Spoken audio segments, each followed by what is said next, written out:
अस्सलाम वालेकुम viewers, welcome back. आज हम आउटलुक 2013 में कैलेंडर, टास्क और नोट्स के ऊपर काम करना सीखेंगे।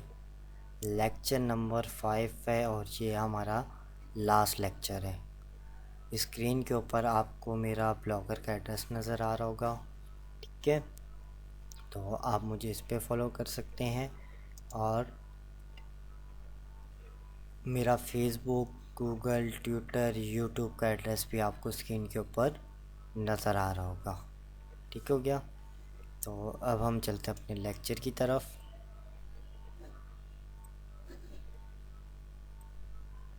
ऑलरेडी मैंने यहाँ पे पहले से आउटलुक को ओपन करके रखा हुआ है। तो सबसे पहले आपने कहाँ पे आना है, कैलेंडर के ऊपर। ठीक है, यहाँ से मैंने कैलेंडर को क्लिक कर दिया तो ये मेरे पास वो टास्क के स्क्रीन पे जो मैंने असाइन किया हुआ है। ठीक है, कैलेंडर का हमें क्या फ़ायदा होता है या आउटलुक का कैलेंडर हम क्यों यूज़ करते हैं, हमने कोई भी अपॉइंटमेंट वगैरह ऐड करनी है तो ये हमें रिमाइंड करवाता है और साथ ही साथ हमें ये भी बताता है कि कौन सा टाइम हमारे पास अवेलेबल है और कौन सा टाइम हमारे पास अवेलेबल नहीं है। ठीक है, अगर कोई टाइम का आपस में कॉन्फ्लिक्ट कर रहा होता है तो वो भी हमें बताता है।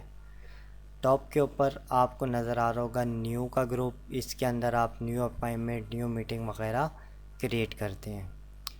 यहाँ पे अरेंज का मेन्यू आपको नज़र आ रहा है। ठीक है, इस वक्त ये जो आपके सामने कैलेंडर व्यू आ रहा है वो मंथ व्यू आ रहा है। अगर मैं इसको वीक पे कर दूँ तो ये वीकली व्यू है, वर्क वीक को कर लूँ तो ये वर्क वीक के लिहाज से, ये डे को कर लूँ तो ये डे के लिहाज से मुझे डिस्प्ले हो रहा है। बाय डिफ़ॉल्ट ये मंथ के ऊपर होता है तो मैं इसको मंथ के ऊपर ही रखता हूँ। अगर आपने कोई भी अपॉइंटमेंट क्रिएट करनी है किसी के साथ, ठीक है, तो आप सिंपली क्या करते हैं कि जिस डेट में आपको अपॉइंटमेंट क्रिएट करनी है उस पे आते हैं और क्लिक कर देते हैं। ठीक है, देन आपने क्या करना है, टाइपिंग शुरू कर देनी है। मैंने लाइक लिखा मीटिंग विद PIA, ठीक है, और देन आप इसको कहीं पे भी क्लिक कर दें तो ये देखें इसने यहाँ पे क्या कर दिया है, मीटिंग विद PIA मुझे डिस्प्ले कर दिया कि 19 तारीख को मेरी मीटिंग है PIA के साथ। ठीक हो गया। अब देखें ये बहुत ही सिंपल तरीका था इसको क्रिएट करने का, अपॉइंटमेंट। अब मुझे एक एडवांस लेवल की क्या करनी है, अपॉइंटमेंट क्रिएट करनी है जिसमें मैं टाइम भी बताऊंगा और अगर कोई नोट्स वगैरह होंगे तो वो भी असाइन करूंगा। ठीक है, तो वो किस तरीके से होता है, ये लाइक यहाँ पे देखें मैंने इस वक्त 20 को सिलेक्ट किया और मैं यहाँ से जाता हूँ, ये न्यू अपॉइंटमेंट, इसको मैंने क्लिक कर दिया। अब यहाँ पे मैंने कहा कि meet with director general PIA। ठीक हो गया। लोकेशन मैंने यहाँ पे लाइक कहा कराची एयरपोर्ट, ये जस्ट रिमेंबर रखने के लिए कि हमारी मीटिंग कहाँ पे है। ठीक है, यहाँ पे आपको डेट आपने सेलेक्ट करनी है। अगर इन केस डेट आपके पास रॉन्ग आ रही है या फिर कभी कभार ऐसा होता है कि आप 5 दिन, 6 दिन, 7 दिन की मीटिंग्स होती हैं, ठीक है, जो कंटिन्यूसली चलती है, तो आप उसके लिए क्या करते हो, आउट ऑफ सिटी जाते हो या फिर आउट ऑफ कंट्री जाते हो। तो यहाँ पे मैंने फ्राइडे ही सिलेक्ट किया है, 20 तारीख है, यहाँ पे भी 20 है। यहाँ पे मैं बता दूंगा कि मेरी मीटिंग शुरू हो रही है यहाँ पे लाइक सुबह 11 बजे से 1 बजे तक, ये मेरी मीटिंग है। और शो एस पे अगर आप देखेंगे तो यहाँ पे शो हो रहा है बिज़ी। अगर मैं अपना कैलेंडर किसी को शेयर करता हूँ, सही है, तो वो अगर मेरे कैलेंडर को देखता है तो उसमें उसको स्टेटस में नज़र आएगा कि 20 तारीख को 11 बजे से लेके 1 बजे तक मैं बिज़ी हूँ। ठीक हो गया। और अगर मैं चाहता हूँ कि अगर मैं किसी को कैलेंडर शेयर करूँ, ठीक है, और वो इसको ना देख सके, ठीक है, मतलब इसके अंदर की जितनी भी डिटेल है उसको वो ना देख सके, तो मैं इसको क्या कर देता हूँ, यहाँ से ये एक चेक है प्राइवेट का, इसको मैं क्लिक कर देता हूँ। ठीक है, तो ये देखें ये एक्टिवेटेड हो गया। अगर मुझे प्राइवेट से हटाना है दोबारा क्लिक करूँगा तो ये हट जाएगा। प्राइवेट इसलिए करते हैं, सम टाइम हम नहीं चाहते कि हमारे कैलेंडर के ऊपर जो मीटिंग्स हैं, कुछ प्राइवेट मीटिंग्स होती हैं कि वो दूसरे लोग देख सकें, तो उसके लिए हम क्या करते हैं फिर यहाँ से उसको प्राइवेट बना देते हैं। ठीक हो गया। अब मिसाल के तौर पे ये मीटिंग सही है हर हफ्ते चलेगी, हर रोज़ चलेगी, ठीक है, या 2 दिन के लिए चलेगी, या 3 बार मुझे इनके पास जाना पड़ेगा। तो मैं मैन्युअली हर एक बार जाके डेट नहीं लिखता, बल्कि मैं इसको रिकरेंस में डाल देता हूँ। ठीक है, ये देखें यहाँ पे ये रिकरेंस, अगर मैं इसको क्लिक करता हूँ तो ये देखें यहाँ पे मैंने कहा कि ये वीकली है, ठीक है, और ये हर फ्राइडे को है। ठीक है, जैसे ही मैं ओके करूँगा तो ये हर फ्राइडे को, सही है, ये जितना बड़ा मेरा कैलेंडर है इसमें डाल देगा। हर फ्राइडे में मुझे शो करेगा कि हर फ्राइडे को मुझे यहाँ पे जाना है। मैं यहाँ से डेली भी कर सकता हूँ, मंथली भी कर सकता हूँ, ठीक है, वीकली भी कर सकता हूँ। और मैं यहाँ से इसको ये भी बता सकता हूँ कि एंड आफ्टर 5 के 5 मीटिंग के बाद इसको एंड कर दे, और फिर मैंने यहाँ से कहा ओके। ठीक हो गया। और अब यहाँ पे अगर मुझे कोई नोट्स वगैरह लिखना है इसके लिहाज से तो मैं यहाँ पे लिख सकता हूँ। ठीक है, आप नोट लिखें जो भी आपका एजेंडा है। हमने कहा लाइक न्यू वीडियो प्रेजेंटेशन, ठीक है, आपका जो भी एजेंडा आप पूरा यहाँ पे लिख सकते हैं।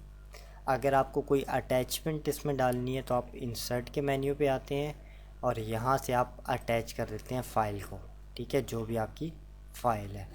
ठीक है, मैं अपॉइंटमेंट सीरीज़ पे जाता हूँ और सेल एंड क्लोज़ को क्लिक कर देता हूँ। ठीक है, तो अब देखें अगर मैं यहाँ पे देखता हूँ तो इसने 20 तारीख में डाल दिया, 27 में भी, 3 में भी, और अगर मैं अपने कैलेंडर को एरो की से नीचे आ रहा हूँ तो ये देखें 17 तारीख तक इसने इसको ऑटोमेटिकली ऐड कर दिया। ठीक है, तो अब मुझे मैन्युअली डालने की ज़रूरत नहीं है। अब अगर मैं किसी एक सीरीज़ को डिलीट करता हूँ, मैंने यहाँ से इसको क्लिक किया, डिलीट का बटन प्रेस किया, तो ये मुझसे पूछ रहा है कि इसको ही आपने डिलीट करना है या पूरी सीरीज़ को डिलीट करना है। मतलब कहने का ये है कि 20, 27, 3, 10 और 17 ये सारी की सारी आपने मीटिंग्स डिलीट करनी है, या जो आपने सेलेक्टेड की थी वही करनी है। जस्ट मैं ओके कर दूंगा तो 17 तारीख वाली वो डिलीट हो जाएगी। डिलीट सीरीज़ को क्लिक करूँगा, ओके करूँगा तो तमाम की तमाम डिलीट हो जाएंगी। ठीक हो गया। अब बात करते हैं कैलेंडर को प्रिंट करने की। फ़ाइल मेन्यू पे जाएं और यहाँ पे आपके पास है प्रिंट। प्रिंट पे आते हैं तो ये देखें ये आपके पास कैलेंडर आ रहा है। ठीक हो गया। इस वक्त ये मुझे जनवरी 2014 दिखा रहा है। मैं बैक जाता हूँ। ठीक है, क्यों बता रहा है? क्योंकि मेरा कर्सर नीचे था और मैंने नीचे की डेट को सिलेक्ट किया हुआ था। ठीक है, अब ये देखें मैंने 20 तारीख सेलेक्ट की हुई है दिसंबर की। अब मैं जाता हूँ फाइल के ऊपर प्रिंट पे, तो ये देखें मुझे दिसंबर 2013 का कैलेंडर दिखा रहे हैं। अब मैं इसको वीकली भी प्रिंट कर सकता हूँ, सही है, वीकली एजेंडा, डेली और मंथली, इसको मैं जिस तरीके से प्रिंट करना चाहूँ कर सकता हूँ। जैसा आपको यहाँ से सेटिंग्स को सिलेक्ट करना है और प्रिंट के बटन को क्लिक करना है तो आपका कैलेंडर प्रिंट हो जाएगा। अब हम बात करते हैं टास्क की। ये देखिए मैं यहाँ से आया टास्क के ऊपर। अब मुझे कोई भी टास्क यहाँ पे असाइन करना है, ठीक है, जिसको मैं बाद में कंप्लीट करूँगा। मैंने कहा कि वीडियो प्रेजेंटेशन में मुझे बनानी है, ठीक है, टाइप किया, जस्ट मैंने ठीक है, और इंटर प्रेस कर दिया तो ये देखें यहाँ पे मेरे पास ये वीडियो प्रेजेंटेशन लिखा हुआ आ गया। ठीक है, ये बेसिक थी। अब इसी तरीके से एडवांस अगर मुझे टास्क बनाना है तो मैं क्या करता हूँ, न्यू टास्क को क्लिक करता हूँ। यहाँ पे मैं सब्जेक्ट लिखूँगा, मैंने कहा प्रिपेयर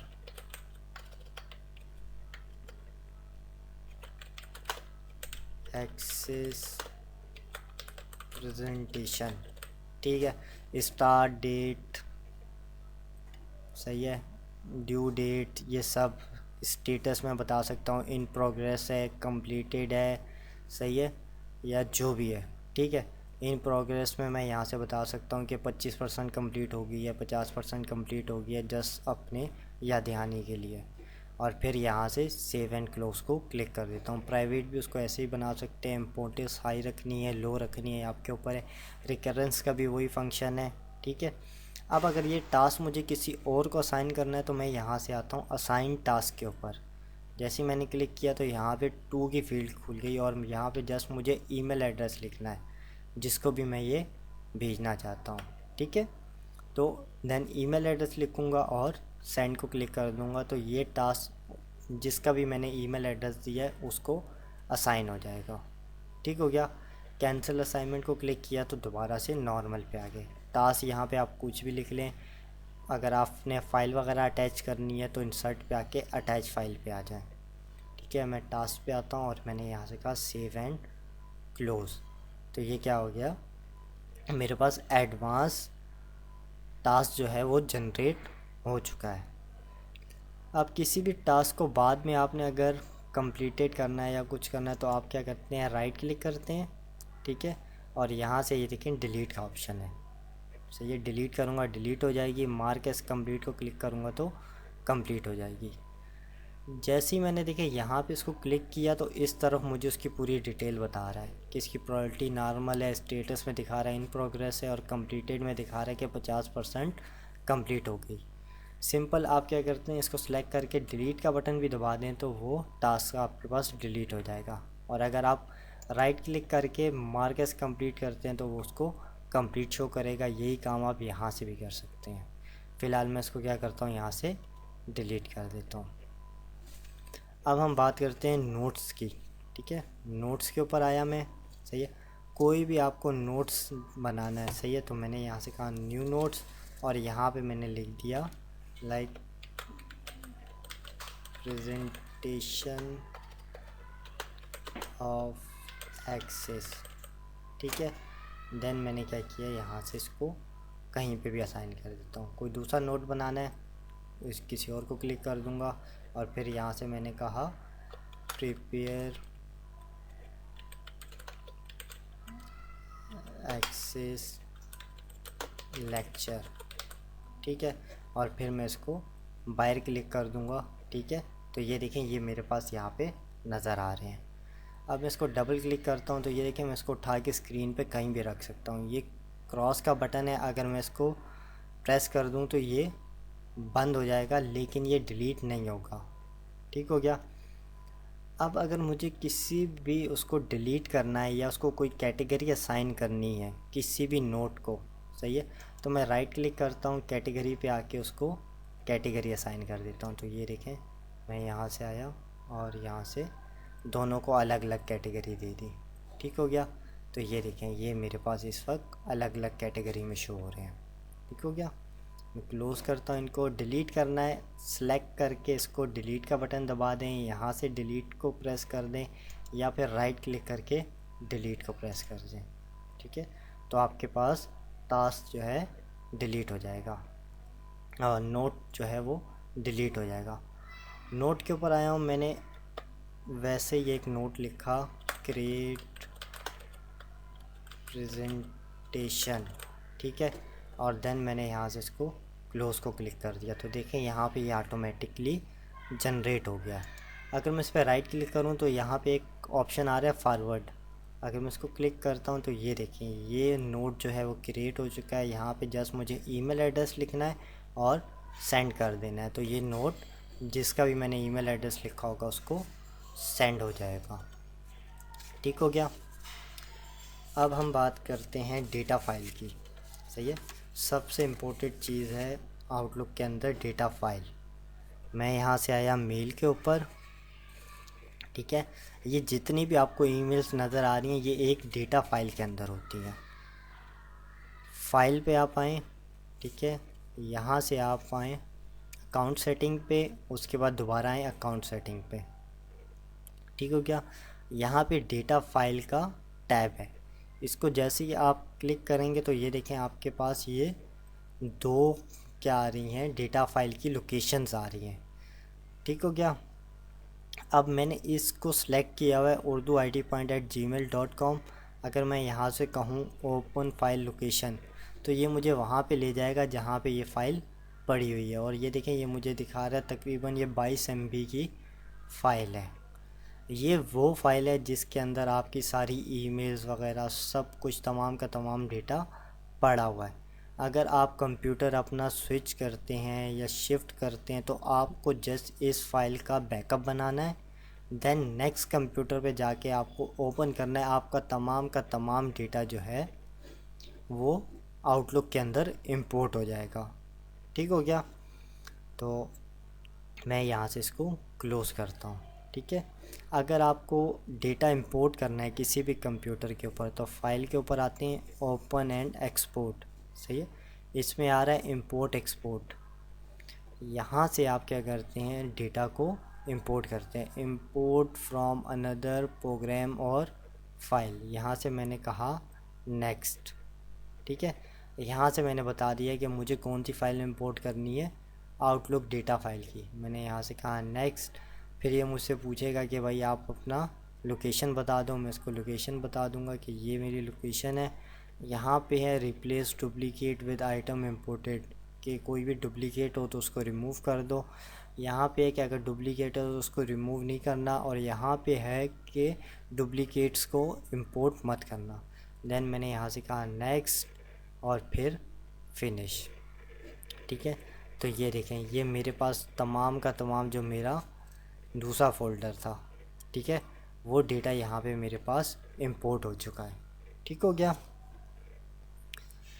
अब बात करते हैं फ़ाइल के ऊपर। ठीक है, ऑप्शन, और यहाँ पे एक ऑप्शन है हमारे पास एडवांस का।